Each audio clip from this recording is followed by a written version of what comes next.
the very roots of healing, of negativity and singularity,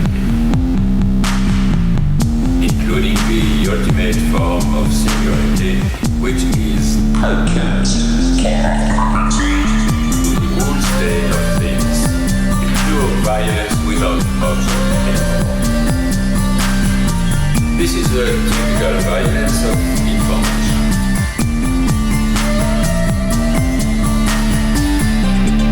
It's violent because what happens there is a murder of the real, the vanishing point of reality. Let's not have a misunderstanding here.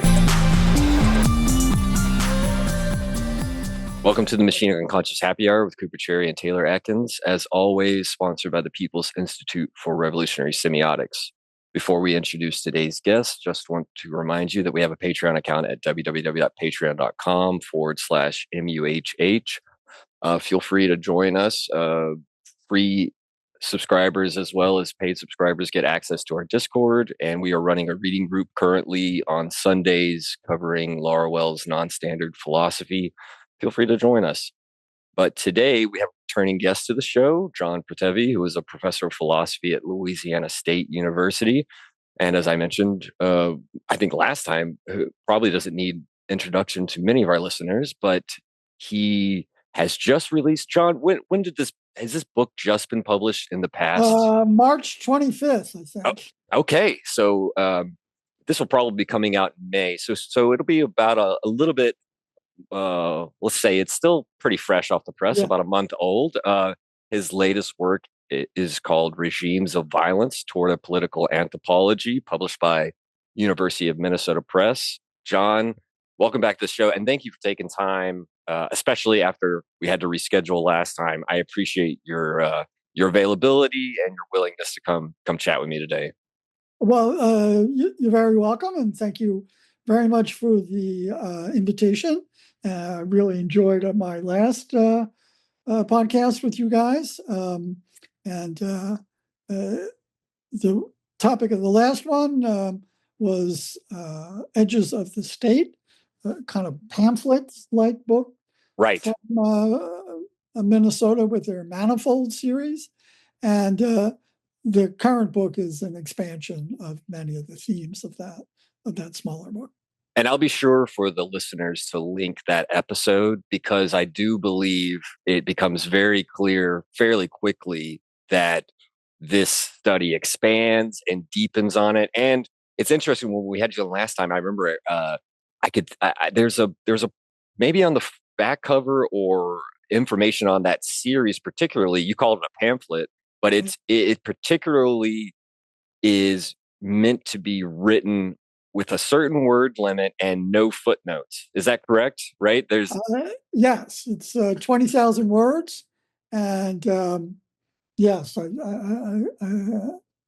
I recall, there are no footnotes. Yeah, you had to do away with that scholarly apparatus, and it is interesting that you engage with the literature so thoroughly that you can see how already that in the work allows for so many different trails to connect with all of these different disciplines. We'll obviously talk about a few of those.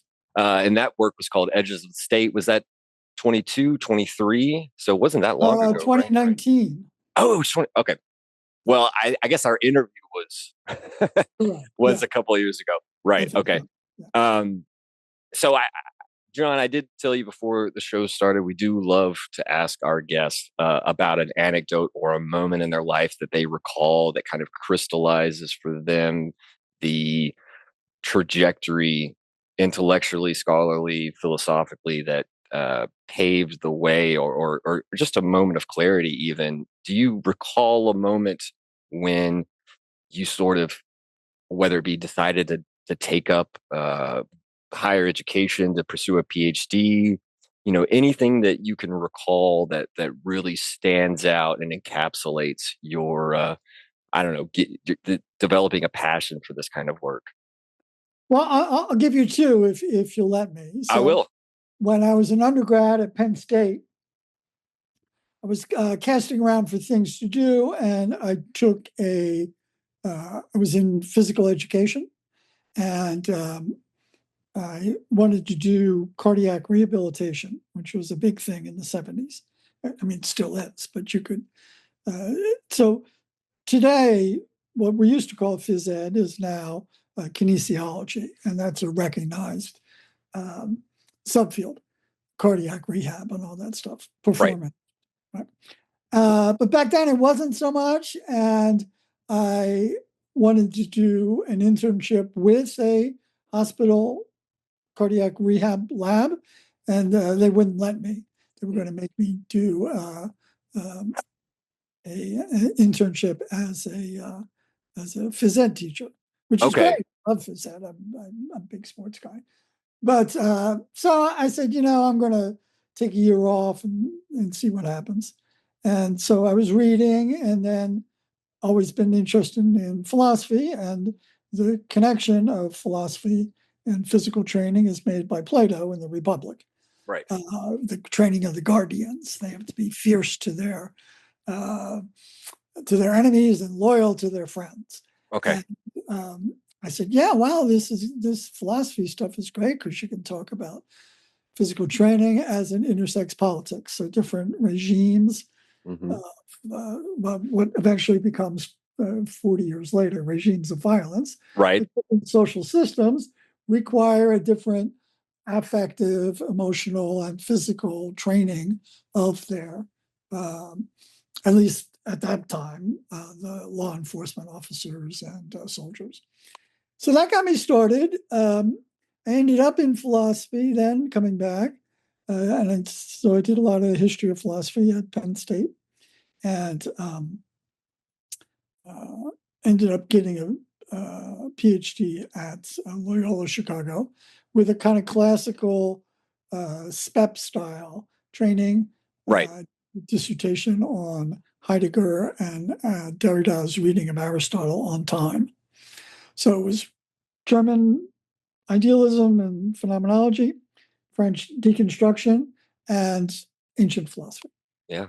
And that was great. I was going along. And then a couple of years after I got my degree, bounced around, didn't have much luck, didn't have any luck finding a permanent job. But I did get a 1-year postdoc in Warwick, where, and this is my second origin story. Right. I met the guys who do Deleuze there. So it was Keith Ansel Pearson, Nick Land. Yeah. Infamous Nick Land. Infamous, yeah. Before he left for China. And a graduate student named Alistair Welchman, who is now a professor at University of Texas at San Antonio. Okay.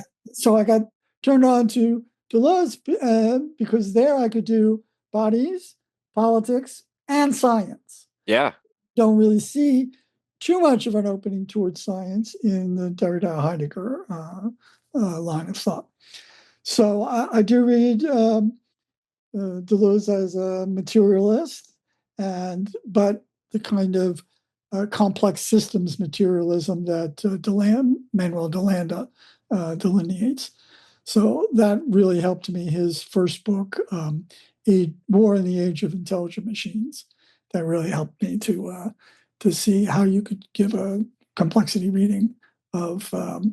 science reading of Deleuze. So that was that's basically it. And then I ended up getting a job in a French department. And so the German side kind of fell away a little bit.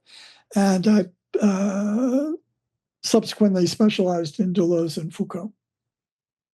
And but always with an eye to the sciences. So so those are 2 or even 3 origin stories there. No, that's great. And I do remember, I swear I remember you telling us at least about going to Warwick, but I do, this is reminding me a little bit, yes, the kinesiology, and again, it makes sense why, as I said, for me, in English, at the very least, you've always been keen on approaching Deleuze from and with the life sciences, and putting taking that engagement very seriously. and contributing to that literature and proving that it's a valid form of interrogation. In fact, I was recommending the other day for those trying to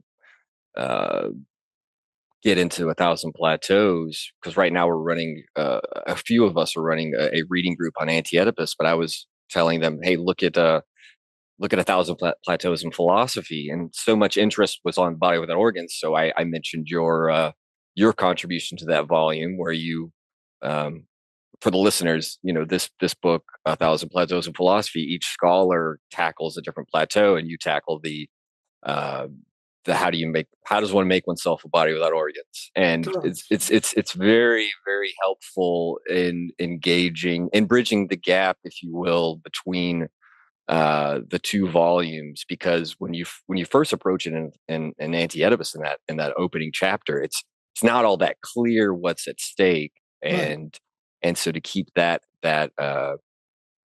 to broaden one's perspective, I was telling people to look at that paper. But I'm not just here singing your praises. I'm trying to think. I guess it makes sense why your last few books have taken this direction, this interest in the sciences, and continually infused the questions of not just the anthropological, right? Because the subtitle of your work is toward a political anthropology, but this political, you've kept that political dimension in view throughout, and I think that's why one of the most, I know it's so simple, but one of the interesting things was when you, for example, discuss philosophy of mind, you want to emphasize that you're looking at this political dimension. That's not a phrase I hear often, is a political philosophy of mind, right?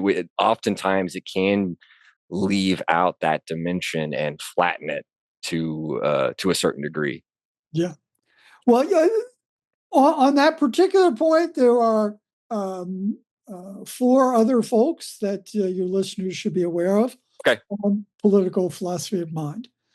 So there's Sean Gallagher, who's at Memphis. There's Jan Slaby, who's in Berlin, Slaby.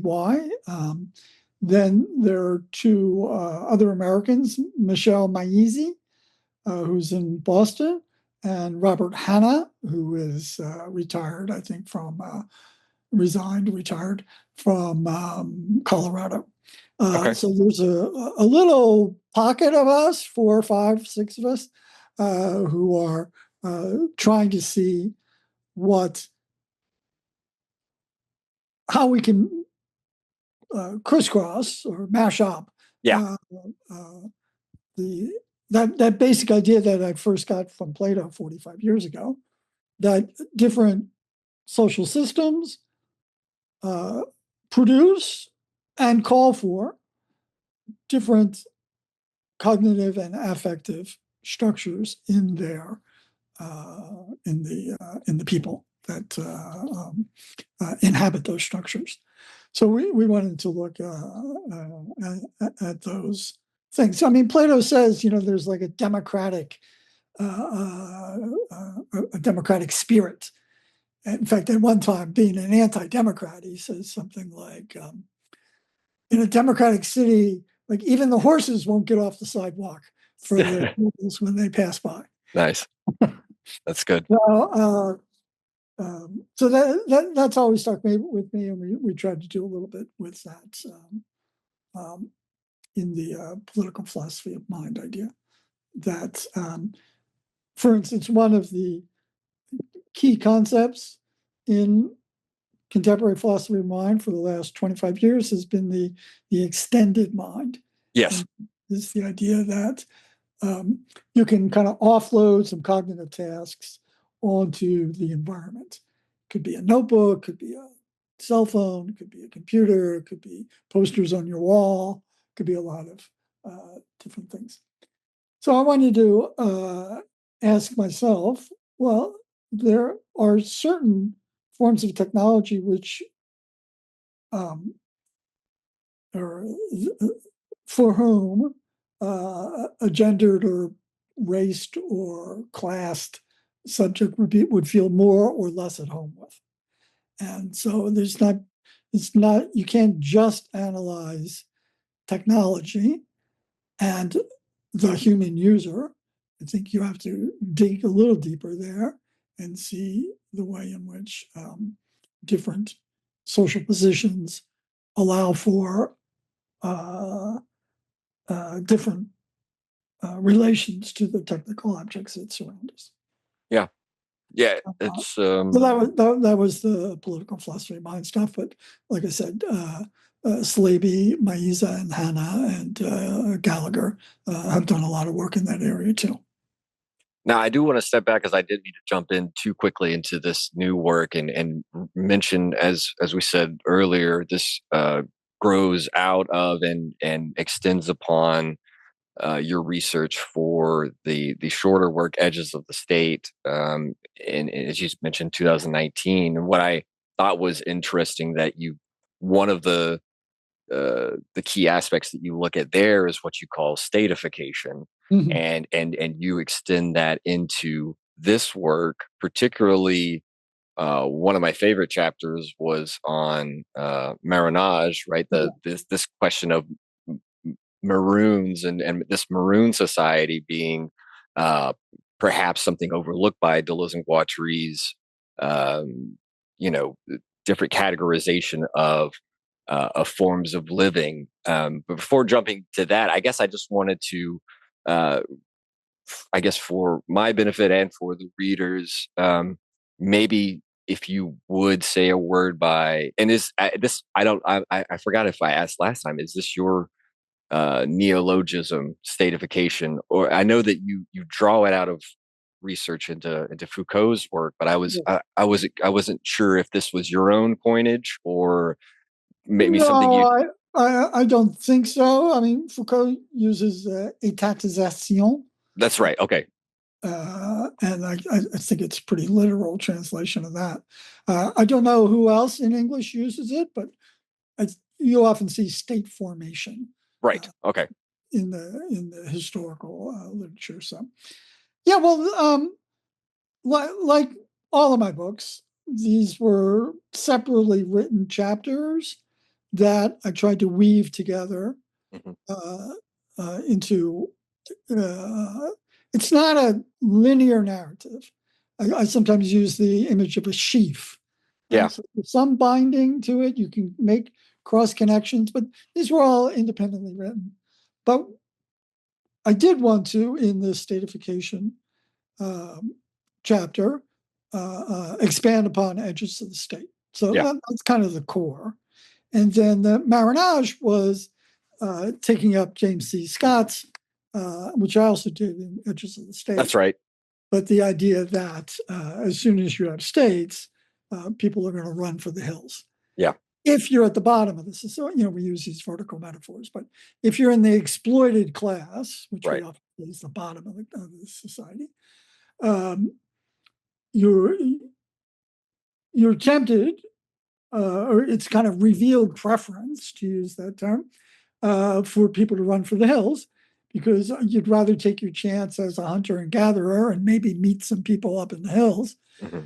Who are similarly invested in resisting the peasantry or outright enslavement of life as a primary producer in an agricultural state. And that is, so I wanted to expand upon that idea of marinage and running away from the state. Now, one of the things I could go back a little bit to my intellectual journey. I did do a couple of years talking with geographers. And so Deleuze and Geophilosophy from 2004. Yes. Co-written with a friend of mine, Mark Bonta. And that's a kind of glossary of Thousand Plateaus, but with an emphasis towards the geographic. And so one of the great things about marinage is one of the great things. I mean, it's a horrible as a concept. Yeah. But one of the most interesting ways that it forces you to think is that while marinage running for the hills is often a literal description, because you have to escape the visibility of the plains in the agricultural state. But it could be anywhere that inhibits visibility. It could be the swamps. Right. So here in Louisiana, people didn't run for the hills, they ran for the swamps. For the bayous, yeah. For the bayous, exactly. They're one of the biggest sites of marinage in the United States history was what's called the Great Dismal Swamp. And I think that's between Virginia and North Carolina. Interesting. There. But the Everglades would be another one. But there's also a really interesting twist then, is that there is a form of marinage where escaped enslaved people would go to the big city, get counterfeit papers, and blend in. Invisible by blending in. A different kind of becoming imperceptible, if you will. Exactly. Yeah. And so really marinage is a political relation that takes different geographical forms. Yeah. For the hills, for the swamps, for the desert, for the coast, for you get on a ship and sail off to sea, or you can hide in plain sight, as it were, in the cities. So it's really that becoming invisible unites all these different geographical expressions of marinage.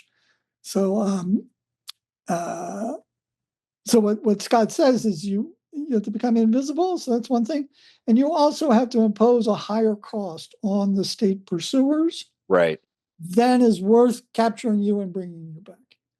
So you can booby trap, and the longer you delay, especially in the classical period of Atlantic New World slavery, a lot of the pursuers were themselves mercenaries and kind of proletarians, and they weren't that interested in running terrible long journeys and risks for this. So if you gave them a chance to drift away, that would help. And you could also run them through sort of biotic hazards.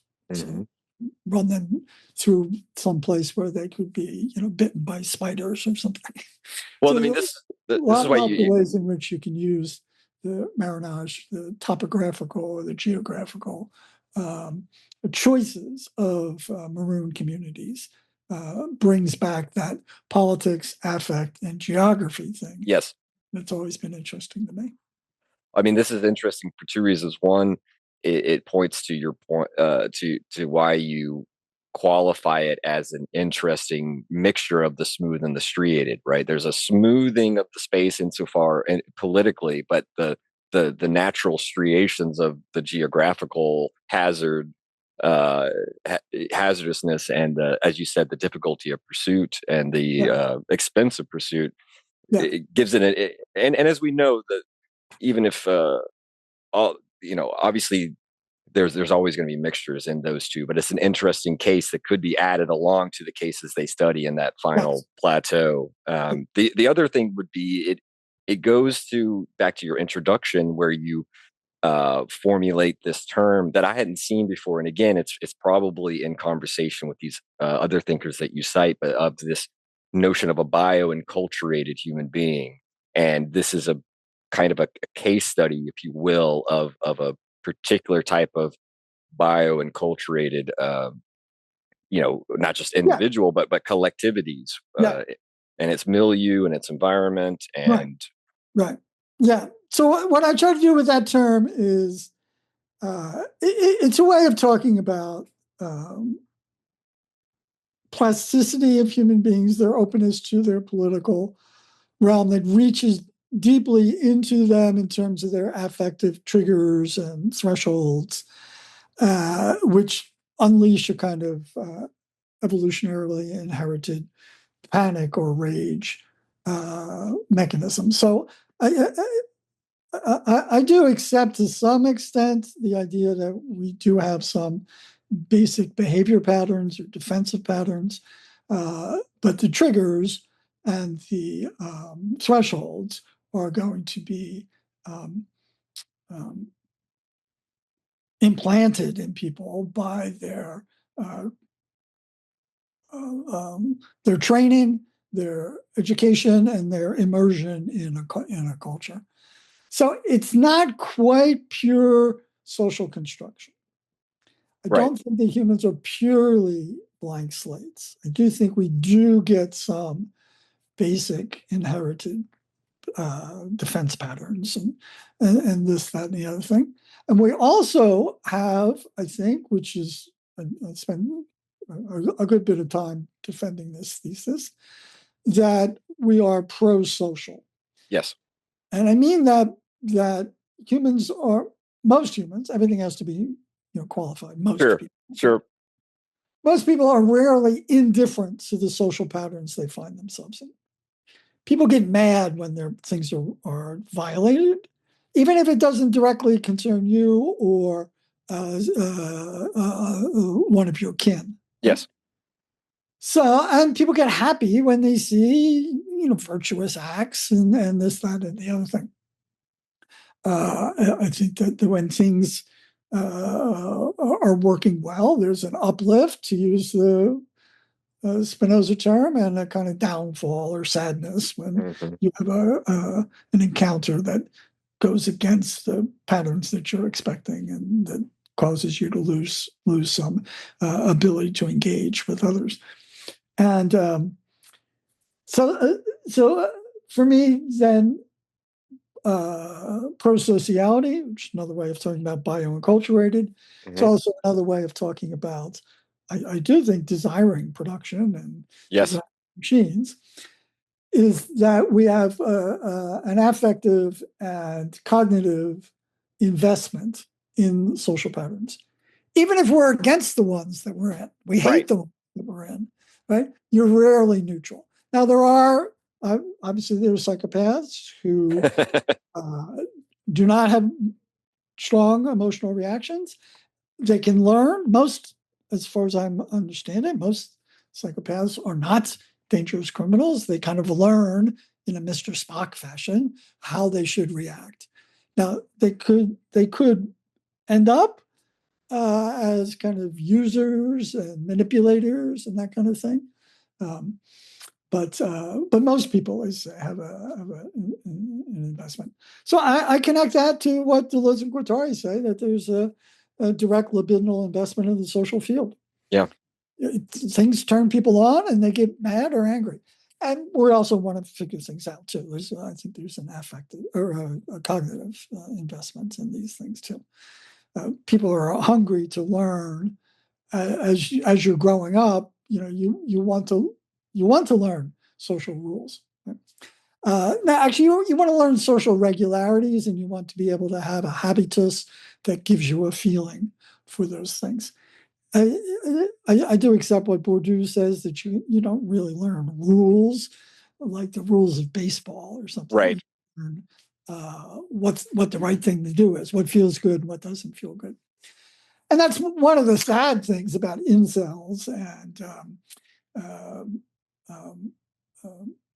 the kind of manosphere, where I'm going to teach you the rules about how to girls. Right. There aren't rules. No, you're right. Right? I'll sell you this, $40 course where you can learn the rules. And it's like, come on, man, there aren't any rules.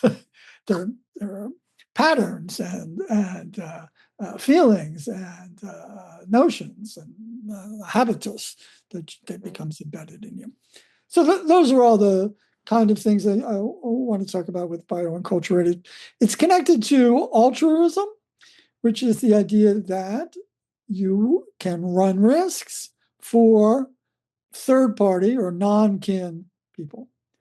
That does seem to be an oddity in evolutionary terms if you consider the gene as the kind of currency, right? Because you would certainly people would sacrifice themselves for their children. Right. Which is clear all throughout the animal kingdom, right? Yes.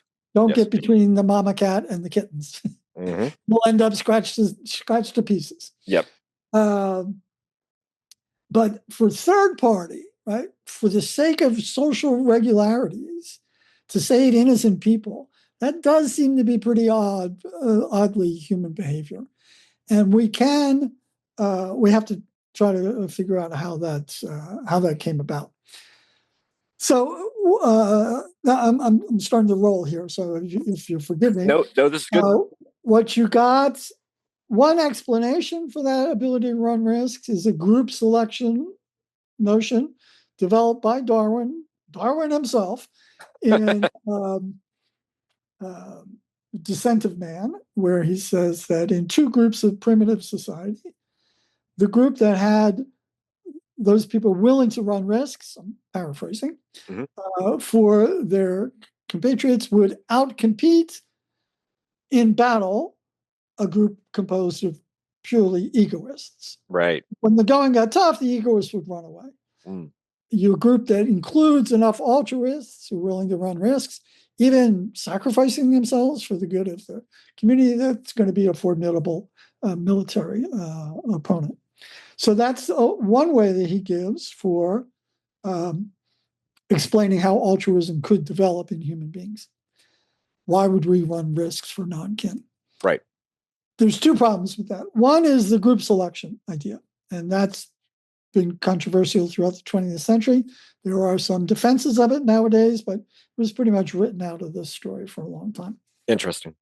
But the second one is the idea that all throughout human history, that the default setting for intergroup relations deep into human history was war.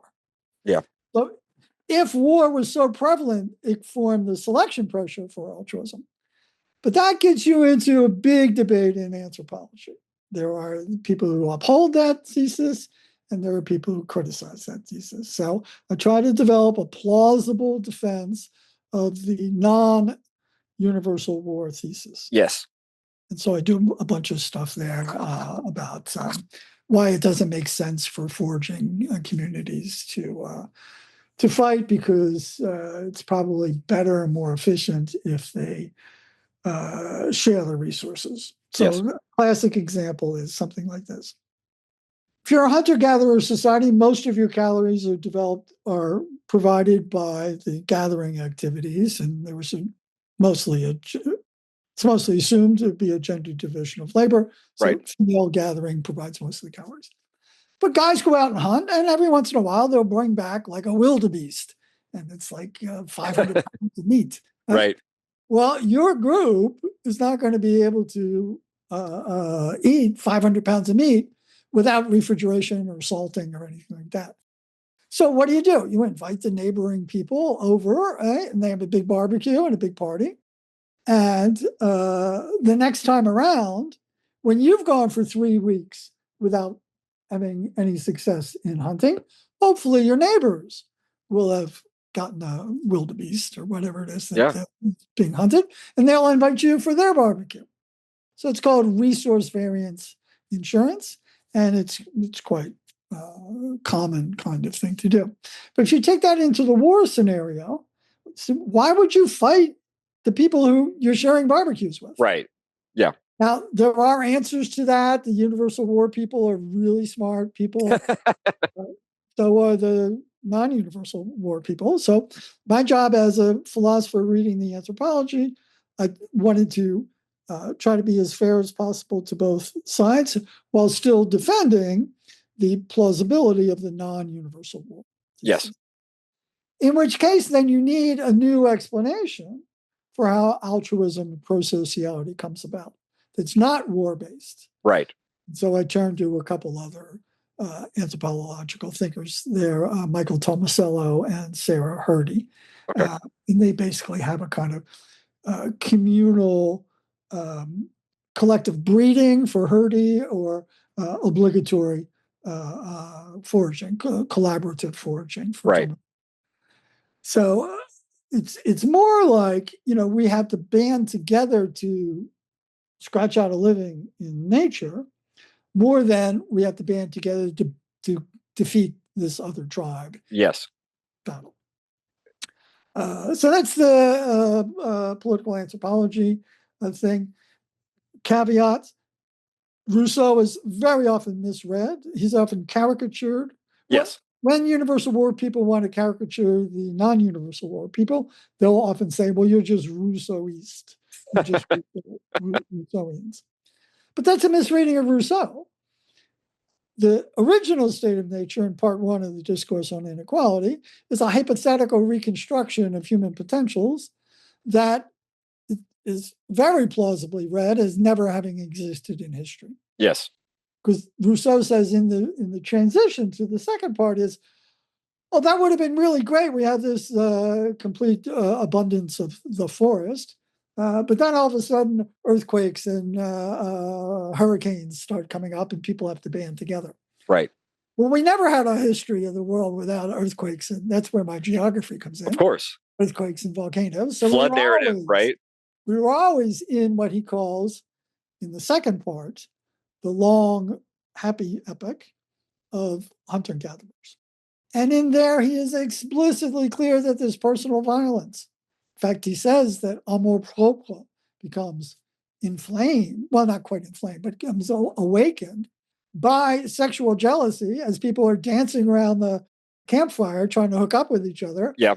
People notice that one person's a better dancer than they are, and they're going to get more mates. And then that creates like an insult to your attractiveness, and there's all sorts of issues there. He says that insult is added to injury in the that first, what he calls the that moment of consciousness and birth of inequality. He almost sees it in that it's that split second moment of recognition, right? Yeah, that's the first one. That's the amour propre. And then later on, you get agriculture and metallurgy and the state of war. Right. So his critique of Hobbes is that the state of war that Hobbes thinks is primeval, human nature, is really a retrojection of a particular form of human society. And that Rousseau creates a narrative to explain the genesis of war, which for him is associated with agriculture and metallurgy.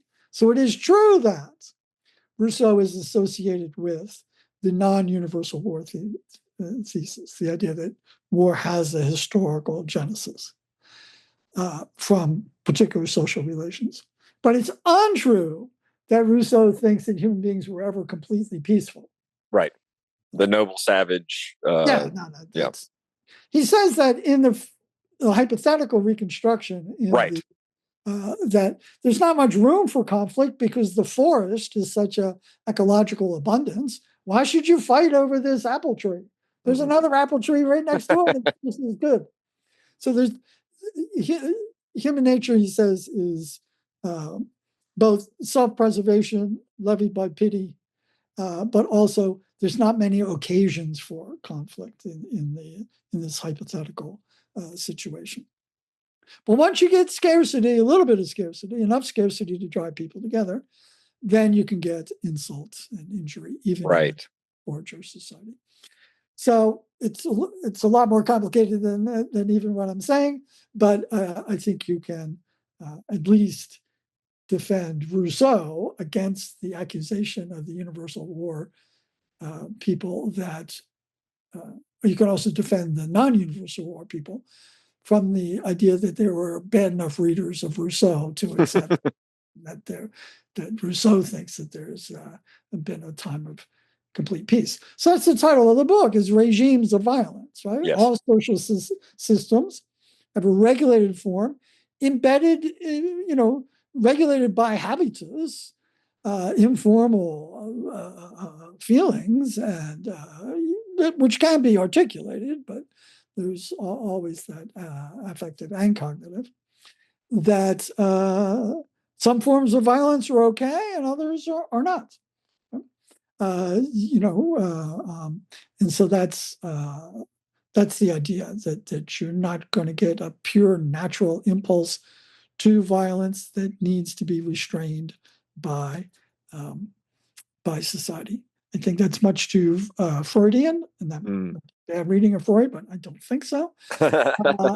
And or Nietzschean. Culture has to come in and keep us from killing each other. They come like fate and all that. Yeah. Yeah, well, that's the later bit. Yeah. I do love that line that Protevi pull out. Yeah. Too different even to be hated. Right. Yeah. Yeah. So that's the regimes of violence idea, is that it's not a pure natural impulse, but you never get people who are completely peaceful either. I suppose as a limit case, you could have a society in which as many forms of violence as possible were severely punished. Yes. But, as far as empirically that we can see, it's always regulated. But that's the I think is a Deleuzean point, right? You never get. There's always associates. There's always a channeling of desiring production. If you don't have any channeling of desiring production, you have a body without organs. Yeah. Because the flows are just flown over your body or the face of the earth or whatever. So that's the.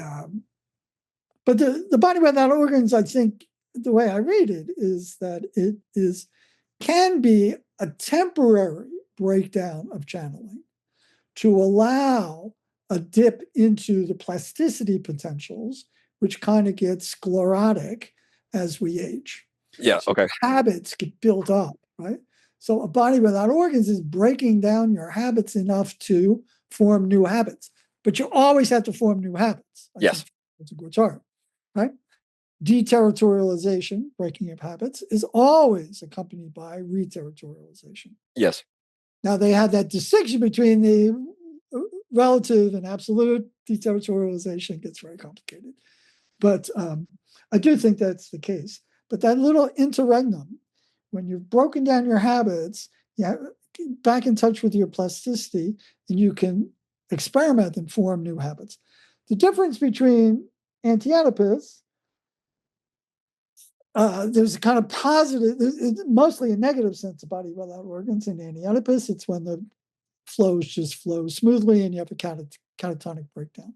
Right. So a positive sense of body without organs in Thousand Plateaus, where it is this breakdown of old habits, getting in touch with plastic creativity to be able to form new habits. But that experimentation in which you break down your old habits must always be prudent. It can never be suicidal. Or the danger is you've botched the body without organs when you're suicidal. That's what they were at that point. They call it the empty body without organs. Well, I mean, they do say you have to keep a kind of a minimum of stratification. Exactly. Right. You got to keep a minimum of subjectification in order to sort of work with, and otherwise, as you said, yes, you get the suicidal line of flight. Yeah. Now, they're critical of junkies. Sure. It's an empty body without organs, right? Nothing is flowing. Right? Don't be a junkie. Right? They say that explicitly, I think. A little bit of urban water, clear. Right? The sobriety as a style, a little bit of urban water, Yeah.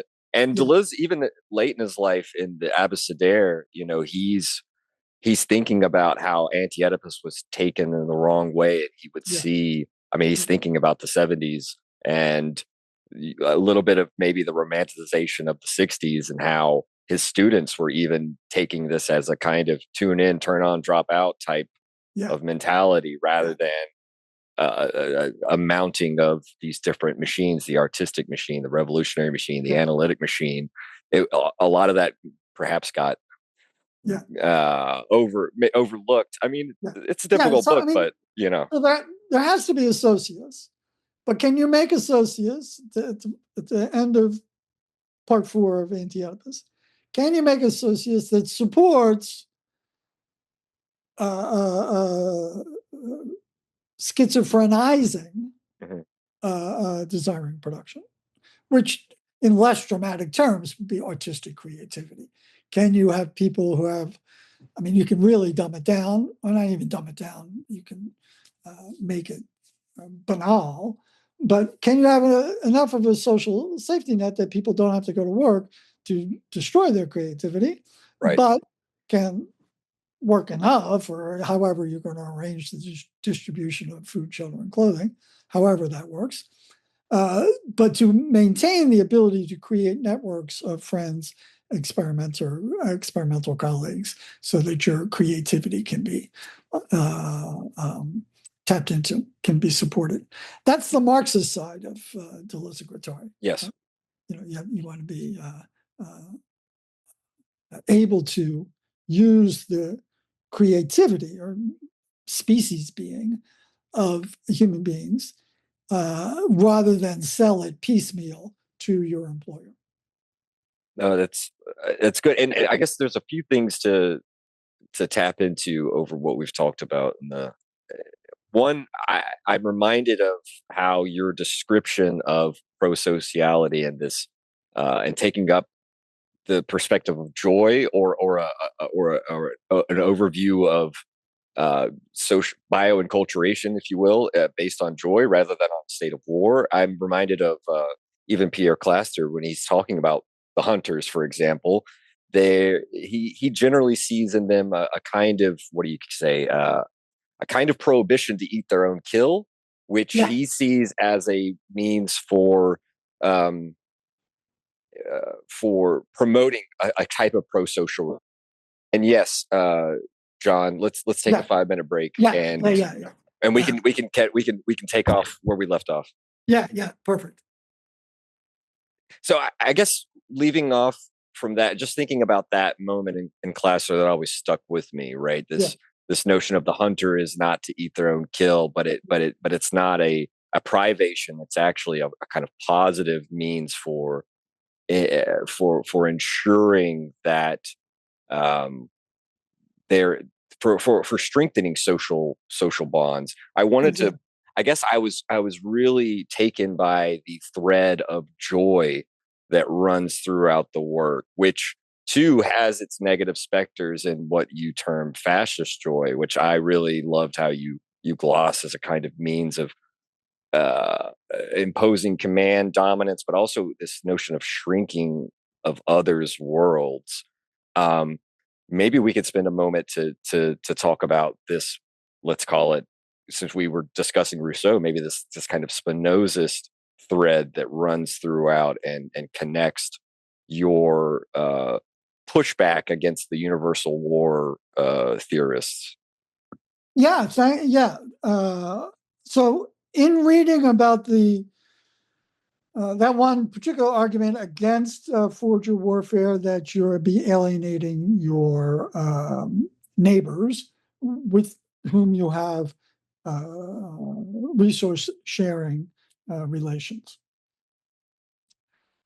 So they often have this kind of calculative, it's to mutual advantage idea, which is completely true. But they don't really seem to get into the fact that barbecues are fun, that there's a joy in being able to share. Now, that's always tinged with pride in being a successful hunter, that and the other thing. So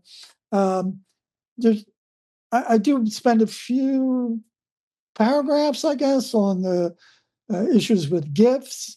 Yes. About whether it's a pure gift or whether gifts aren't always investments for later return, and this and that. The Mosian perspective. Just an investment for later return, I think you do miss the joy aspect. Yes. So I wanted to bring that out.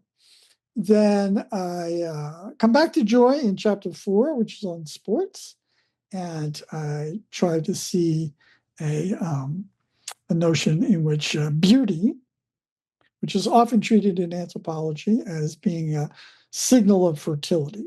Like you're big and strong, and you'd be a good mate. Right. A signal of fertility.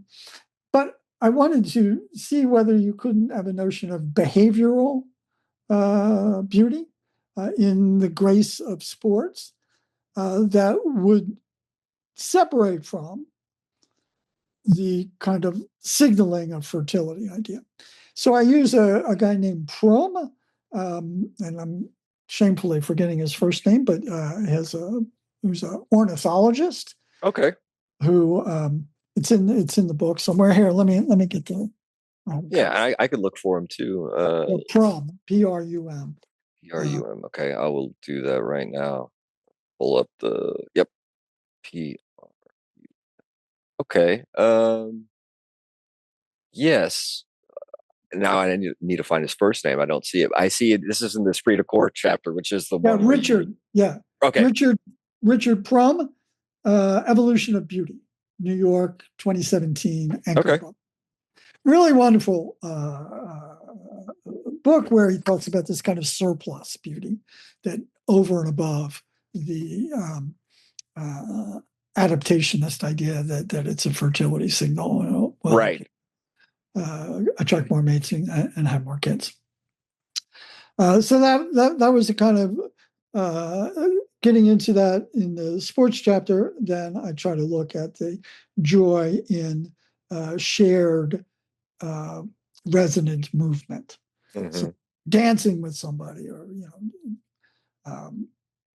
having sex with somebody, or engaging in a great sports event. You have this kind of rhythmic resonant movement, and that's a joyous experience. Yeah.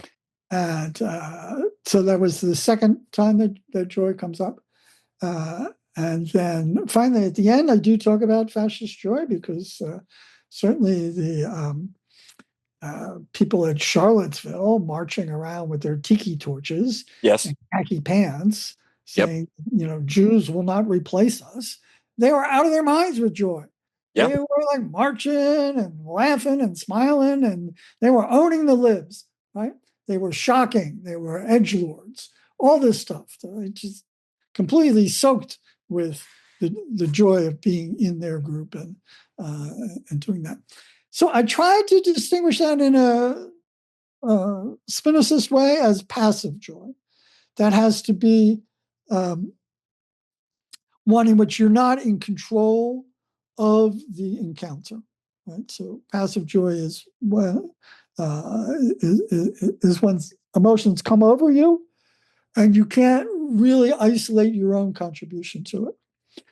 And so these guys are really usually have some sort of exterior symbol that brings them together, under which they then, divorced from that symbol or leader, don't really have the capacity to interact with other people in a positive and mutually empowering way. Yeah. That isn't devoted to your collective shrinking the possibilities or shrinking the world of the despised other. Yeah. And so a positive joy, then, I think, for active positive joy for Spinoza would have to be when you have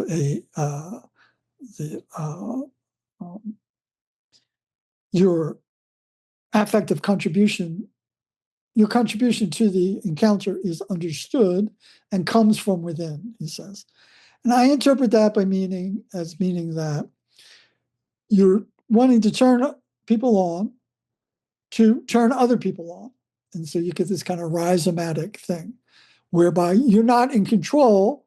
Once you've turned somebody else on and they go elsewhere, there's no transcended symbol over the top. And the aim is to turn other people on rather than to limit the world of the despised other, by kicking them out of the country. Yeah. For instance, as we're seeing with our Attorney General, Pam Bondi. Yes. I was just watching some YouTube today where she was basically dancing a victory dance over the Supreme Court not upholding the judge's order to bring the administrative error guy back to Abrego, I believe is his name. Exactly. No, that's a great symbol of fascist joy right there, right? Exulting and sort of ignoring constitutional due process, and even saying, "Oops, our mistake, but we don't care. We're still happy that we're doing this." And I know that one thing that I thought really clarified, especially for those who are interested in, the continental philosophy, whether it be Deleuze or Spinoza, this distinction between pouvoir, which, in French, and puissance, which roughly, I don't know where this happens, but Deleuze gets really angry at a certain Spinoza translator where he's like, look, Spinoza uses two different words for power, right? He uses potestas and potentia. And if you use one word to translate that, you're really going to screw things up. And so there is a pretty, now in English, yes, we do have so many words that we could use, but we do tend to sometimes conflate one word power to cover both. But it's really important, this distinction between this transcendent pouvoir and this imminent puissance. Exactly. Yeah. One would be kind of commanding, and the other, the pouvoir. So the human relation there is commanding, and the other would be more like engaging with puissance. Like you have the capacity to engage with others, without commanding them. So that's a big. To come back to the Clastra thing, Clastra distinguishes between the chief and the king. Right, the king can command, the chief can never command. Right. So the whole thing about sharing the meat and making them fight in the front lines is all about keeping them from becoming kings. Right. Right. They can persuade. They can even shame, perhaps. They can be rhetorically coerce people. There's lots of gray areas in there. They really can't command. Right. And that's really important for him. So I would connect pouvoir with command and puissance with engagement, let's say, something like that. And that's so interesting, just thinking about the way that the fourth plateau of 1,000 Plateaus works out, and just in sort of qualifying language as sort of the set of order words extant in a language versus what they gesture towards of passwords, right? Password, yeah, more like invitation, engagement, something like that. Yeah, very cool. I hadn't thought about that, but yes, I think that works. Yeah. The other thing that I really liked, and this does relate to back to stateification, this question of different modalities of living together. One of the things that I was really appreciative was when you do look at how they define zones of power or just the organizational types of forms of power based on what escapes, what leaks, what is allowed to escape, and that I think could maybe foreground why you spend time or so much time on marinage and this question of marooning. Now, I know we already covered some of that, but I was interested in specifically how that form of existence that you already began exploring in Edge of the State, as you said, in relation to Scott's work. I just thought it really helps to clarify and as a kind of example that they don't really take into account, as you point out. And so there is a kind of gap in their categorization, but it does help to exemplify their point, right? That what qualifies zones of power is what escapes from that. Yeah, no, that's great. Yeah. I mean, Dan Smith points out that in anti-oedipus, you've got the three, primitive, imperial, and capitalist. Yeah. And then he says somewhere from reading the letters or something that, immediately after that book, he started writing The War Machine. Mm-hmm. So we have another form. And then in 1,000 Plateaus, you also get cities. Okay. And then you get the ecumenical. Right? Yes. So by the time you get the anti-oedipus, there's about 6 different forms. Right? Primitive, imperial, capitalist, city, nomad, war machine, yes, and ecumenical. And so I just said, well, why not Maroon Society? Yeah. They're not necessarily against the state in the sense that the nomads are. They want, in fact, empirically, we've seen that a lot of Maroon societies set up a kind of marginal relationship with states.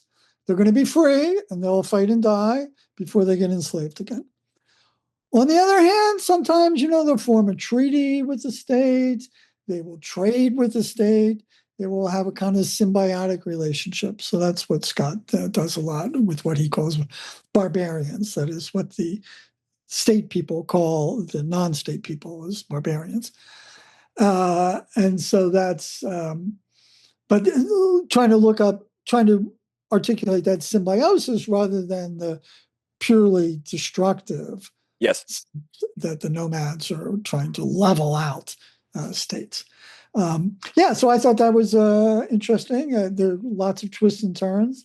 Some maroon societies, if I understand correctly, in their treaties ended up being slave catchers, escaped slave catchers for the state. That was part of the treaty. So even collaborating to a certain extent. There's a lot of complications. There's a big question about whether the maroon societies themselves had slaves. Mm. They probably had a kind of household dependency relationship, which may or may not have been a kind of probationary period. Right. They, at least in the Atlantic, in the reading of the Atlantic systems that I did, they would distinguish between people who ran away and got to the Maroon Society themselves, who they had to initiate, but once they initiated, they really accepted them, and those people who they themselves captured in their raids and brought back. Those people they were a little less trusting in, right? Yes. They didn't make the effort themselves. And so in that case, there is some evidence that those people were household dependents, not really. I haven't read anything that they were, purely chattel slaves. Right. But they had a kind of debt probationary period for them. That's another nuance. There's lots of debates about the political structure of maroon societies, especially the most famous maroon society of Palmares in Brazil. Okay. Quite a lot of debates about whether it was a kingdom, was it a republic, was it a loose coalition of semi-independent villages. There's lots of debates around there, but it's a ripe field for investigation, and it does seem to be a form of social existence that would not fit the 6 categories that Deleuze and Guattari lay out, which is great, because they would never say, "Okay, we've got the 6 categories," and we've exhausted the field of human. That would be really foreign to their spirit of inquiry, that they would think that it's fixed forevermore at 6. So I flatter myself by saying that they would have, welcomed a Deleuze and Guattari investigation of another social form of marinage. Well, 2 things to come away with. One is the fact that you do, and the fact that the research shows the situation to be complex, is that I think it forestalls or foregrounds immediately not to romanticize maroon society as though so it's good not to think of them as reestablishing this never occurring Rousseauian type of the other thing would be that it's obvious, even from looking at, for example, the regimes of science plateau, that they do want to make these de jure distinctions, but they insist upon a kind of de facto mixed semiotic that's going. And so that I think too would point to these categorizations are, while it's same with the smooth and striated, right? That you can make these sure distinctions, but de facto you're going to find empirically mixed societies and semiotics. And I thought it was really interesting, just to go back to your title, Regimes of Violence, because just to read the quote, I had not, or at least maybe because they don't foreground it give it its own plateau, like regimes of signs. But I had forgotten this quote. Yeah. Let me see if I can find it. It should be, I suppose, right at the. There we go. I mean, I know the quote's longer, but violence is found everywhere, but under different regimes and economies. Yeah. And is that? I mean, I guess maybe say a word about, because you do extrapolate more and unpack this more throughout the book. But I wonder about how you seized upon that as the title for this work, which, because to a certain extent you are kind of qualifying regimes of violence instead of taking them as a kind of base given, again with promoting this analysis based on at least foregrounding joy rather than conflict per se. Let me think. So yeah, that violence is everywhere is the correct, in my opinion, reading of Rousseau. Okay. Right? That even in the long, happy epoch of what we would call forager society, that there was violence, regulated forms of violence. And that's the reading that says that part one of the discourse is hypothetical. So yeah, violence is everywhere under different regimes. So that's involved where they're looking at the difference between the foundation of a state, which is an originary violence, Yes, and what the founded state identifies as violence, theft, murder, and enforces with their own police. yes. So they distinguish between the conquest and the later administration. And the conquest is the originary violence, which will impose a state regime of violence, which includes the subsidiary justification or legitimation of the police. Yes. As keeping the peace. But the imposition of the state is a violent imposition. So Deleuze and Guattari are definitely conflict theorists. They do not think that people got together and agreed to join the state. Certainly, if you were an artisan, if you were a merchant, if you were, this is another Rousseauian thing, if you were in the non-primary producer category in a state society, social contract is great, man. You got the cops who are going to protect your property. Right. But as Rousseau says at the end of the second, towards the end of the second discourse, the second part of the second discourse, that the historical social contracts were a trick by the rich. Right? New fetters for the poor, new forces for the rich. Or new fetters for the weak and new forces for the strong. And so what you have is a state of war that is then the property, in an unequal property distribution in that state of war, is then locked in by the state. And the cops come to reinforce the unequal property distribution, which was gained in violence. Gotcha. So they connect that to the primitive accumulation in Marx. And they would say, whenever there's the imposition of a state, there is the primitive accumulation, whether it's a capitalist state or an imperial state. So right. They modify Marx there. And that's in the chapter 13, the state chapter of 1,000 Plateaus. The apparatus capture, yeah. Yeah, where they do the bit about you have to be able to form equivalences, and then you have to be able to appropriate, right? Mm-hmm. So capture is two heads. You have to be able to measure, form equivalences. So that's why you can measure rent and taxes and rent, taxes, and interest. Then I think those are the three. And then, but you then have to be able to appropriate the surplus. Right. But so that ability to measure and appropriate is the state. That's the originary violence of the state that is imposed upon hunter-gatherers. Right? So that brings us back to Nietzsche. Mm-hmm. The evidence against the idea that hunter-gatherers would agree to join a state is that people who are at the bottom in the primary producer category, slaves or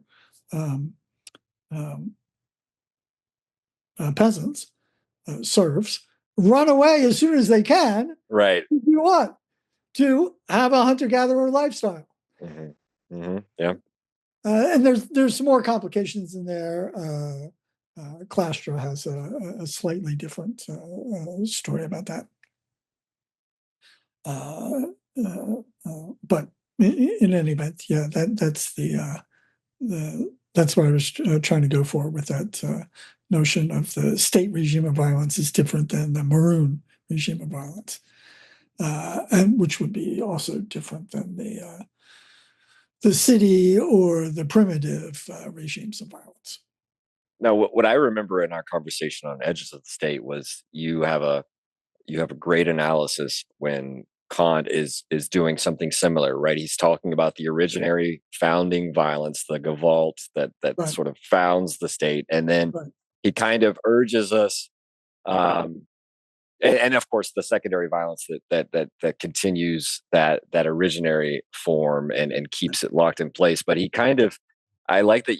I remember you pointing out Kant saying, urging the populace or just free thinkers in general, like don't look too closely back at the founding violence because that calls everything into question. Yeah, I think that was all the way back in political physics.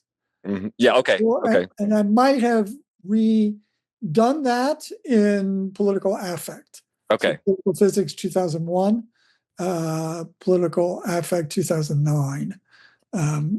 But yes, I did have those two Kant things, and yes, he just says, "Look, don't go into the archives." Yeah, don't look too close because that way leads potentially to calling into question both forms of violence and potentially revolution. Right? I mean, at the worst case scenario, if not general discontent and whatever you want to say. Well, Kant says that you cannot have a constitution that includes the right to rebellion. That's a contradiction in terms. Right. Would a Kantian be able to rightfully say that everyone should revolt in this situation, and hence could their maxim pass the categorical imperative? If you have such a violation of autonomy, humanity has ended itself. If you're very far away from the kingdom of ends. There are some articles out there about that. Would Kant support a right to revolution? But he's crystal clear that you cannot have a constitution that includes the right to rebel. That doesn't make any sense. It's a contradiction in terms for him. Now I assume he would formulate it more in the sense in which there's a notion of like a redress of government in terms of grievances. That would be perhaps maybe a more appropriate Kantian framework for.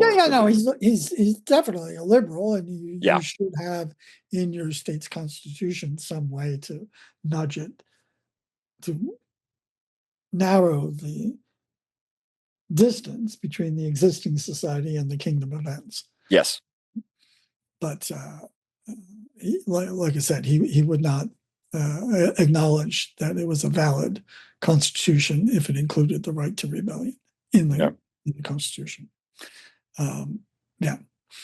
But well, now I know I've almost had you for an hour and a half, but I did want to leave space because you mentioned already in passing, and this could be maybe a way of segueing to the outro. But I did want to go back.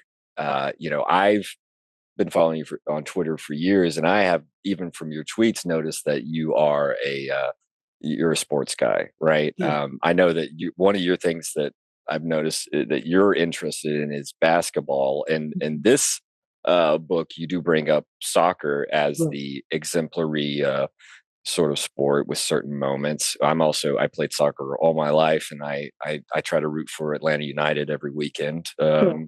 Atlanta teams have been dismal, and well, with a few bright spots, but for the most part, they've been pretty dismal. I'm not going to talk about the Braves this year. They're probably in dead last, but in any case, I did think that your description of teamwork and the affective capacities and joy and even the little bit pushback to Hofstadter, right? And that you find in sort of getting in the zone. I thought that was really interesting too. But I wanted to, I guess, give you some space to maybe, because I do believe, I swear that in your previous books too, you've talked about sports and dance and these other effective artistic capacities. I guess I was curious about um where, well, I think that what I see is sports is interesting. Even Liz talks about sports, T for tennis, right? There's a. I guess I was really struck by how it dramatized this idea of an active joy and a way in which we can imagine that sport is not merely a sort of epiphenomenon of war efforts, but Yeah. in and of itself, a kind of has a positive phenomenality that can't be reduced to a sort of spilling over of war by other means or Yeah. something.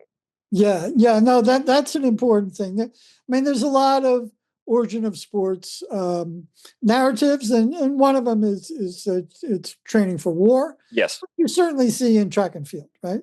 Yeah. You throw a discus, you throw a javelin, you Yep. run fast. You go over steeplechase, which is like going cross country into enemy terrain. There's a whole Yes. specifically in track and field. But boxing, there's Mhm. hundreds of lots of combat sports. And it goes back to your point about Plato and the gymnasium and these other things. Yeah. There's a lot of stuff like that. On the other hand, like I said, I just hope that, I wish that I try to articulate what a non-adaptationist, non-useful behavioral beauty would be that isn't just displaying yourself for potential mates. Yeah. And so that's the bit. Now I've mentioned McNeil, Keeping Together in Time. Mm-hmm. Yeah, that's right. Yeah. On marching and esprit de corps in the military. So what I wanted to try to do here is do esprit de corps in sports, and I just chose soccer because I remember vividly jumping up out of my chair when Rapinoe made that cross to Wambach in 2011. Yeah. So it's clear as day, even now, 14 years later. So, but yeah, basketball. I mean, one of the things I do in the soccer chapter, which I think would fit with basketball, one of the most elementary, if not the most elementary maneuver in soccer has to be the pass. Yes. Because I say at one point, only Messi and Maradona could dribble the length of the field. Mm-hmm. Everybody else has to pass. Yeah. But what do you do when you pass? You open up the space for your teammate to do their own thing. Yeah. So it has to be, a gift that you have to give to the teammate the opportunity. So you have to give up control of the ball. You do that. I do a little bit of thing in which the pass is actually what creates the passer and the receiver. Yes. I don't do too much with that, but definitely the idea that you have to be able to read what the other person's going to do and pass the ball in front of them so they can run onto it. And that was one of the great things about the Rapinoe to Wambach. That was the end of the pass. Yeah. At the beginning, Ali Krieger gains possession, mm-hmm. passes to Carly Lloyd, who then passes in front of Wambach or Rapinoe, who could run onto the ball, and then she could then pass it to things. So the pass is the elementary ontological unit of soccer, I thought that was a lot of fun for me to try to think through that. Yeah, and your analysis of it in terms of trust, right? You bring up you play through a kind of somewhat tongue in cheek, maybe, but also very serious the sterity and aporia of trust, right? It's Yeah. trust. Well, but that's the thing, right? You do have to give up possession of the ball in passing and have a certain type of trust in the and being a part of the team Yeah. instead of doing it all yourself. And so it kind of nicely exemplified these earlier reflections, for example, in the first part of your book, where you see this dynamic at play in the evolution of human societies. And so Yeah. you can kind of transpose those and see them at work in a way that, to use again the Deleuzian term, which you yourself reflect on, there's a dramatization of ideas here, right? I know in Deleuze's case, in Difference Repetition, it's swimming, but Right. soccer makes even more sense in terms of capturing a collective dramatization. Yeah. Yeah. I mean, you could do synchronized swimming, I guess, or water polo. Mm-hmm. And there are some team sports in the water. But yeah, I mean, for basketball, I think it's tilted a little bit. I mean, there are more master dribblers in basketball than there are in soccer. It's a little bit easier to keep possession in basketball. Exactly. So, but the pass is still great, and it's really highly praised. Yes. Prized, I think. So the great passers, Bird, LeBron James, Nikola Jokic, Caitlin Clark, I'll name those four. I think my jaw drops more with a great pass Of course. than with a Kyrie Irving dribble. Obviously, my jaw drops when Kyrie Irving does his thing. Yeah. But there's something about the pass, the daring of a great pass. And there are other great passers in the history, but we can just think about those four. When I was growing up, it was John Stockton for me. Who was he was a very clean, classic. Yes, classic. Same thing all the time. But and not even the show off things, but the splitting the defenders. Yes. Or the go ahead pass. I should say that Doncic is in that category. Luka Doncic is a crazy passer. But there's something about that which is even more thrilling to me than a dribbling exhibition. But anyway, I mean, you could do, I think, a Deleuzian thing for all sports, as you say. He does it for tennis, But I don't know why I picked the soccer, but that play has stuck in my mind ever since I saw it. So I wanted to be able to write about that. Yeah. No, I think that's great, and I'm glad you brought up the fact that we did discuss last time we had you on. I was struck by your analysis of esprit de corps and marching and McNeil. I remember we discussed that particularly. Yeah. I'm glad you brought that up. Yeah. So the fact one last thing though, please.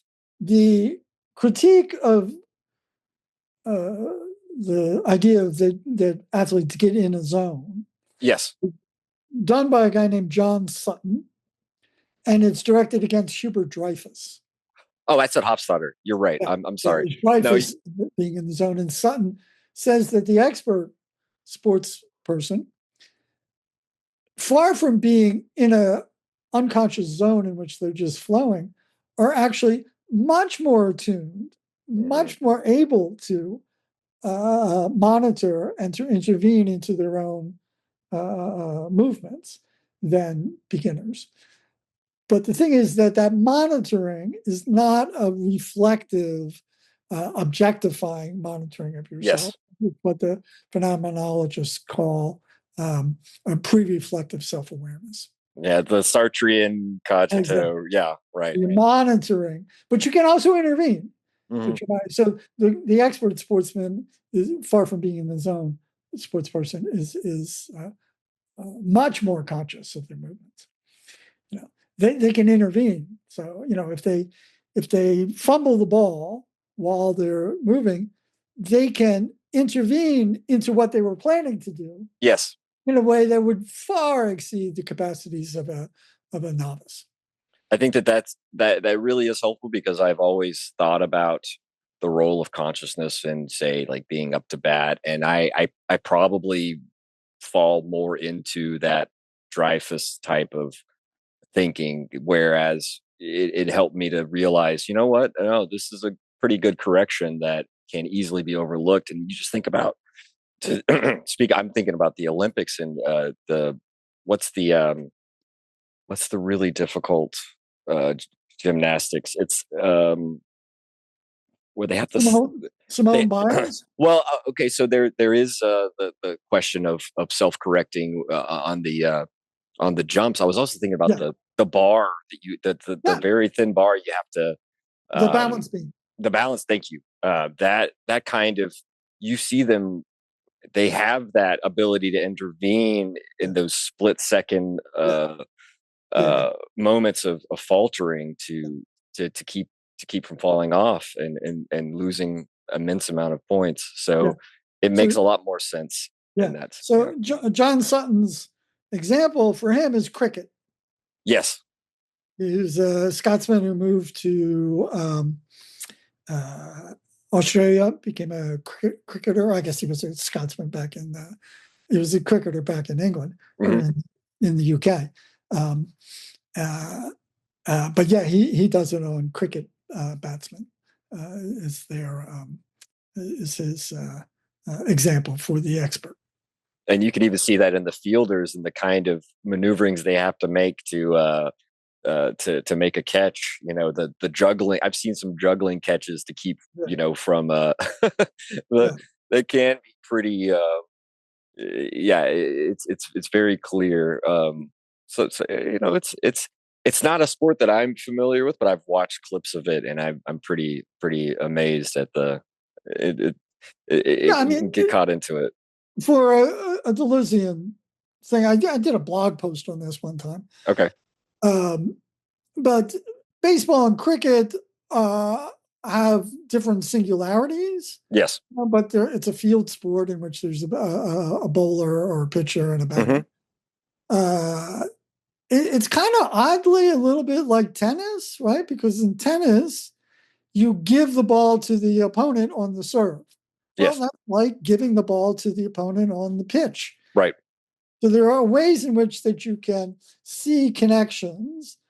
You have to have modifications, and you break into a new zone, as it were, when the classic example is soccer, rugby, and American football. Yes. In soccer, you can't pick up the ball except for the goalkeeper. In rugby, you can pick up the ball, but you can't throw it forward. And in American football, you can pick it up and run with it, pass it forward, except you can't pass it forward when you're beyond the line of scrimmage. That's right. Yep. You could imagine a football thing in which you could pass it forward at any point. Right? It wouldn't be American football. It'd be some modification. Yes. Maybe and you just need to shift it a little bit, and you got ultimate frisbee. I think you can throw the disc. That's right. That's right. It's a field game, which you have opposing teams, and you keep possession of the prized object in order to get into the end zone of the other team. That's right. So football and frisbee are the same game, except with some modifications. No, this is good. This is good. John, we're at the hour and a half mark. I always try to give the ability for the interviewee to speak about forthcoming or future work, anything that may either grow out of edges of the state and regimes of violence, or perhaps you have incipient in your mind a new project. Do you want to tell us a little bit about your current and prospective projects? Well, I'm going to retire in about 6 weeks. Really? Yes. I'm 70 years old, and I've been doing this a long time. So I don't know to what extent I'll continue writing. Okay. Since. I imagine that I'll continue to write conference papers, and Still go to conference and keep up with. somebody invites me to come talk about my book, I'd be really flattered. So Yeah. hint. For those of you organizing, conferences, maybe the next step, Yeah, exactly. So, but I can't foresee myself writing another book, although I might, which I can end then in one of my favorite academic jokes. When the one academic asks the other, "Have you read my last book?" And the guy answers, "God, I certainly hope so." That's good. I haven't heard that one, but I kind of saw where that was going. That's really good. Yeah. That's So good. this might be my last book, which is my gift to the world, that it's my last book. Well, I will say, there's always, as you said, there's conferences, and there are always, these great edited books. For example, Edinburgh does these great books that they did. 1,000 Plateaus in Philosophy, which I brought up earlier, right? I mean, so I can imagine you submitting to that. Well, if you want to keep writing about Deleuze, you may be also sick of that. Who knows? But I'm moving to Philadelphia. My wife and I Okay. are in Philadelphia, and I think that at least for the first year, I'm going to be even more of a Philadelphia sports fan than I am now. Okay. Would be quite a bit. Okay. See, that's interesting. I'm even going to get into the Philadelphia Union in MLS, because apparently they have a wonderful stadium where the Union plays. Okay. And they've been quite successful in MLS, but Phillies, Eagles, and I mean, you can't get a ticket to the Eagles, but Phillies and the Sixers maybe. Yeah. Well, it's been a pleasure, man. Thank you so much for asking, for getting this together. Well, John, I appreciate you meeting with me and talking about your recent book. And if it is your last book, I will have to come up. We'll have to figure out something where maybe in a year or two we can get you back on just to talk about whatever it is. Just I'll mention this before we sign off. I've recently translated a book on Deleuze that was published through EUP last November. Mm-hmm. It's called Deleuze Philosophy and the Creation of Concepts. And I'm finishing a translation of Anne Sauvignargue's book on Deleuze's transcendental empiricism. Oh, excellent. Great book. Yeah. So I've really, really enjoyed working on her work. And she does such a good, for example, just for her reading of Deleuze's Proust alone, and the archive she digs up, the way that it transforms over the three different versions is quite incredible. But so there's always, we'll always have Deleuze, even if you're moving to Philly. I'd forgotten. I know you live in Louisiana, so I'd forgotten you were particularly a Philadelphia fan. I don't think the Braves are going to give the Phillies any problem this year, so I will not root against your Phillies. Well, we'll see. It's a long season, man. 162 games. By the time September rolls around, Ronald Acuna was rightfully the MVP only 2 years ago. Yeah, it's possible. It is possible. So I will say, just for scheduling purposes, this will probably come out in about a month. Yeah. And when it does, I will send you an email and let you know.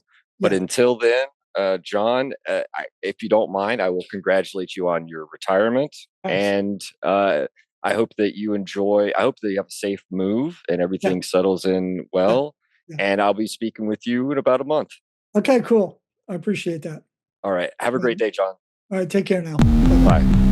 The very roots of evil, of negativity and singularity, including the ultimate form of singularity, which is podcast. To the whole state of things, the pure violence without object anymore. This is the typical violence of information.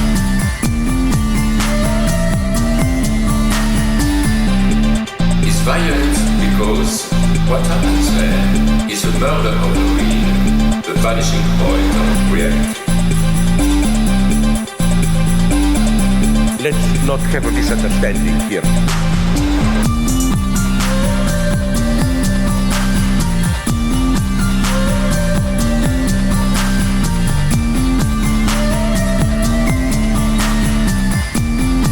What I meant is the following.